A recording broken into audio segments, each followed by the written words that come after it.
So we're at the summit of Kilauea, one of the world's most active volcanoes. So this is, if you look around the entire rim here, all the way around is what's known as the caldera, Kilauea caldera. Within the caldera is the Hawai crater, what is right in front of us here. So 500 years ago or so, this area looked completely different. It had much more of like a dome shape, sort of much like Mauna Loa behind Kilauea there. So a couple miles beneath us, there's the magma chamber. It's like a big, like, it's kind of like your lungs, you know? Sometimes it'll expand and fill with magma, and that material gets pushed up to the surface and it'll come out and erupt as lava on the surface, right? So sometimes it also drains out. When the magma chamber drains, it goes somewhere else, like underground, in these passageways, or rift zones is what we call them. If there's a blockage in that rift zone, it has nowhere to go except for up to the surface, and it'll erupt as lava on the flanks of the volcano. So when the magma chamber drains out, sometimes the area kind of collapses in. So that's what's been happening over the past couple hundred years or so. And so I like to go back to before 2008. You were able to drive around the entire perimeter of the caldera. Remember the road we were just walking on to get here? That used to be a very busy road that would, there's a trails, overlooks out along the other side, and it'd connect to the old Jagger Museum over there. So before 2008, the caldera floor was pretty flat on the floor there, pretty flat across. And then in 2 in the morning, there was an eruption, like a big steam event, where it exposed the lava lake in the crater before, only about half mile wide or so. So when there's an active lava lake, it's generating all these gases, just like what we're seeing here. And the way the trade winds blow usually is out towards the southwest in the desert. So if you were to drive or hike around the other side, you'd probably suffocate from all the sulfur dioxide, carbon monoxide. So that's why the road's closed from this side over to the other.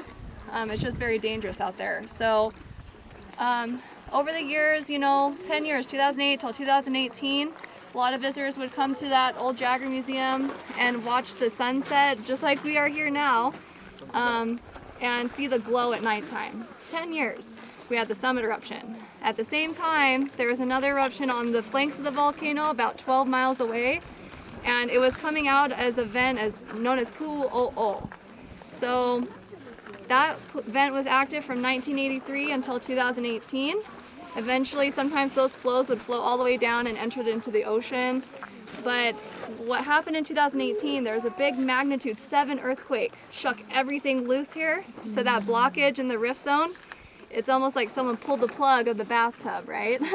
So all that pressure was released. It's like the gates opened up and everything drained out to the lower east rift zone, about 30 miles away from here. You may remember on the news, it was like coming out of people's backyards, like through those fissure events, those rivers. It buried about 600 homes or so, but it also added new land to the island. So luckily no casualties or anything. So it was very dramatic, going on down there. So while that was going on down there, up here, when the magma chamber drained, remember? Everything, over like 3 months, thousands, tens of thousands of earthquakes. Everything was just kind of rattling up here.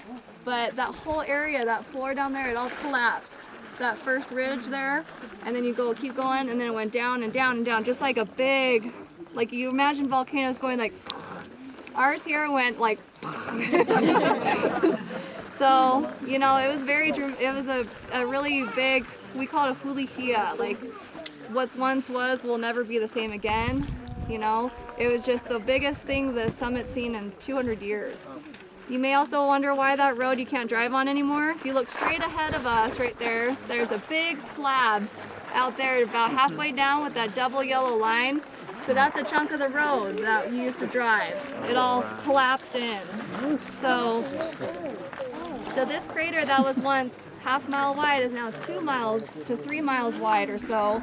And you could fit the Empire State Building in this newly formed crater, right? So it formed this kind of cone shape over from 2018 until 2020. Like a 5-story building collected at the bottom. And as December 20th, 2020, lava started erupting out of the walls of the crater and started filling up the crater like a bathtub. So that water is gone in 90 minutes, evaporated. Yeah. So from December 20th, 2020 until May 27th, 2021, about 6 months or so, the lava filled up the crater, but it was still too far beneath the rim, we couldn't see it. You could still see the glow at nighttime, but you know, you go around the rim and you want to see lava, sorry, no lava, but we had the glow. 3 months, May 27th until September 2021, it was a pretty quiet, like it's like a pause in the eruption. And then again, it restarted again, and now it's come up to the point where now we can see it. So we built this overlook specifically for this angle, for this view right here. So, you know, a lot of visitors ask us what's going to happen next. We can't really predict what's happening or what's going to happen, but we can monitor the volcano and look at patterns in the past and try to make those parallels and everything. So, you know, that's kind of one of the nature of living on one of the world's most active volcanoes, but it's a living landscape, constantly changing, and we're changing with it. So, you know, really appreciate what you have in this moment, especially because there is lava to see. You're very lucky at this time. And just remember, there's more to this park than just lava. Don't forget